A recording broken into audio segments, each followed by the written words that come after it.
Olha, eu quero fazer vocês bem-vindos aqui ao meu cantinho particular. Isso deveria ser uma live, gente, que eu combinei de estar compartilhando com vocês hoje à noite, mas eu decidi fazer um vídeo porque eu tô com um problema muito sério de estabilidade com a internet aqui, eu achei que não ia ficar legal. Então eu decidi gravar aqui o vídeo, tá bom? E depois fazer a postagem dele para vocês. Aí vocês vão acompanhar comigo aqui. Então, eu gostaria de hoje conversar com vocês a respeito aqui do livro A Vida com Aroma de Café, que é o livro com planejamento de lançamento agora este ano em fevereiro e outras atividades que vão ser realizadas relacionadas. A gente está planejando uma coisa muito bacana. E eu gostaria de conversar um pouquinho com vocês a respeito desse livro, falar um pouco com respeito a ele e qual o significado disso para mim. Eu não preparei um roteiro, tá, para poder estar falando com vocês a respeito disso, porque eu decidi fazer uma coisa mais aberta e ser sincero aqui no meu cantinho particular, simples, na humildade, porque a essência da verdade é que é tudo, né? Então, gente, o que acontece? A vida com aroma de café. O que é o significado? Qual é o significado desse livro? Por que esse título, né? A vida com aroma de café. Eu queria que você meditasse a respeito disso. Quando se fala a respeito de a vida com aroma, o que isso te arremete? Eu, é, eu sou uma pessoa que vem de uma família com ancestralidade espírita, tá bom? Cheia de cultura, que praticava essa cultura. Ao decorrer da vida, com as circunstâncias, eu fui me distanciando de tudo isso e foi se formando uma outra personalidade. Eu fui assumindo uma outra identidade que não era a original que eu tinha. E de alguns anos para cá, eu vim sentindo aqui uma presença muito profunda dentro de mim que me convidava a partir de volta tudo isso. Então, como eu já estava envolvido nesse trabalho como escritor, de fazer escritas reflexivas, eu falei, poxa, eu vou fazer um tributo às memórias de família. Então, eu iniciei, né, a escrita do livro a partir das memórias que eu tinha de infância, da casa da minha avó. A minha avó, ela era uma pessoa assim, eles são famílias humildes, né? Todos descendentes de escravos na nossa família. E a minha avó nasceu depois, pós o período de escravidão, mas a mãe dela pegou uma grande parte desse período. Então eles carregavam uma bagagem de conhecimento advindo da época da escravatura, lá de trás, quando os escravos foram tragos para o Brasil, tudo isso. Então, assim, essa cultura foi passando de geração em geração, chegou na minha avó, chegou até mim. Quando essa cultura chegou até a gente, já chegou de uma forma um pouco distorcida. Porque, originalmente, o negro no Brasil, ele chegou com a sua cultura, que foi traga da África, mas ele foi evangelizado. Então, houve uma adaptação na vida do negro, que foi forçado a fazer isso, então ele teve que assumir outras características religiosas, outras posturas, outros costumes, e adaptando tudo isso àquilo que ele possuía. Isso foi, ao decorrer do tempo, foi se transformando, foi se contaminando, foi virando uma outra expressão da própria cultura. Mas, enfim, chegou até nós hoje, prevaleceu através do tempo, mesmo que ela tenha sido muito distorcida, de alguma maneira isso acabou sobrevivendo e chegando até a gente. Um fato curioso é que tudo isso são coisas que não estavam mais passando na minha mente, mas que começaram a se passar depois que eu comecei a perceber como que o cheiro de café ele agia na minha vida. Hoje em dia, como eu falei com vocês, por causa dessa nova identidade que eu acabei assumindo no decorrer da vida, dentro da expressão de fé que eu sigo, eu não tomo café. E acabou que virou um costume. Mas a minha infância inteira eu tomei café. Na casa da minha avó, o café era como se fosse um rito sagrado, né? E no lar de muitas outras famílias. E certo dia eu fui fazer um trabalho numa cidade de interior, né, na roça, e alguém estava torrando café, o cheiro veio no meu nariz, mas aquilo foi assim, uma coisa que deu aquele insight na hora, e minha memória já interligou lá com a casa da minha avó, e eu comecei a lembrar dela lá sucando o café, o torrado, torrando café, fazendo café, e comecei a lembrar das coisas que ela fazia, das canções que ela cantava. Então tudo isso foi me arremetendo a lembranças que estavam esquecidas ali em algum ponto da minha cabeça, na minha memória, e que eu não tinha o costume mais de resgatar. Então eu comecei, poxa, eu vou escrever sobre isso. Mas daí então foi que partiu, a partir dessas memórias, o interesse de compreender mais a fundo o porquê das atitudes que ela tinha, que eu não perguntava antes. Por que ela tinha determinadas atitudes, por que ela cantava determinadas canções. Tinha algumas canções que ela cantava que eu achava muito bonita, mas que por falta de entendimento eu achava que eram músicas religiosas. De fato, são um pouco, mas eram pontos que ela ficava cantando. A minha família tem origem espírita, então ela ficava cantando pontos é, do centro espírita, né? É muito interessante. Então, assim, e a minha família, a minha avó, ela era benzedeira, elas têm origem benzedeira, rezadeira e curandeiras, né?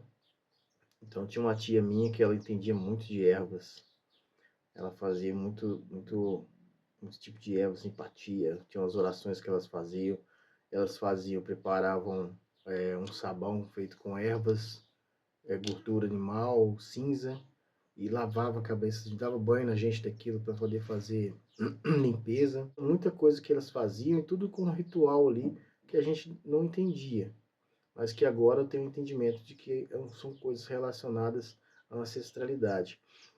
E quando a gente se fala sobre ancestralidade e cultura negra, muitas coisas são distorcidas por causa do que a própria história ou as pessoas na história elas fizeram no passado. Distorceram muitas coisas e a verdade chegou para a gente de uma maneira distorcida, ou seja, o que realmente está por trás dessa essência não chegou até aqui.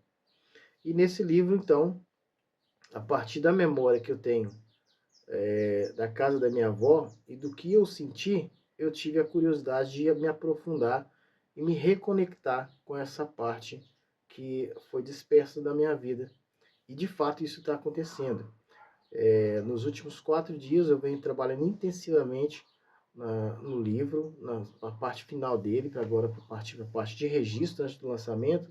Isso tem me reconectado muito com essa ancestralidade, me feito compreender muito com respeito à maneira deles agirem, o próprio ensinamento, a própria cultura folclórica, por exemplo. Tudo tem um simbolismo por trás de tudo isso. E eu gostaria de compartilhar com você aqui a abertura do livro, um texto que tem a seguinte pergunta inicial: e se a vida coubesse dentro de um cheiro? Se a vida coubesse dentro de um cheiro para você, como ela seria? Que cheiro a vida teria? No meu caso, é o cheiro de café. Eu acredito que para nós, afrodescendentes, esse cheiro de café ele vai ter um significado muito maior por causa das origens dos nossos ancestrais, daquilo que eles viveram, daquilo que eles superaram, daquilo pelo que eles lutaram durante esse período da cafeicultura no Brasil. Então o texto diz o seguinte, deixa eu dar um zoom aqui na tela. Aqui no começo do livro tem aqui uma fotografia das ruínas da casa da minha avó, que é a fonte da inspiração para o livro, né? É o lugar onde que depois de muitos anos que ela tinha falecido, a gente vendeu lá a casa, né? Não faz mais parte do patrimônio da família. E a última vez que eu passei lá, ainda estava um pouco dela de pé, sem o telhado, sem algumas paredes, mas estava de pé. E eu fiquei parado dentro do carro olhando aquilo. Eu cheguei, me aproximei mais daquelas paredes ruídas e cômodo a cômodo que eu podia avistar, eu tinha uma lembrança, sabe? E isso me tocou muito profundamente. Então foi a partir daí que eu comecei a me aprofundar um pouco mais em tudo isso e fiz uma dedicatória aqui no início do livro para meus familiares e tal. Mas esse texto de abertura aqui, ele começa assim: há perguntas que não pedem respostas, apenas um instante de silêncio que se alonga dentro de nós.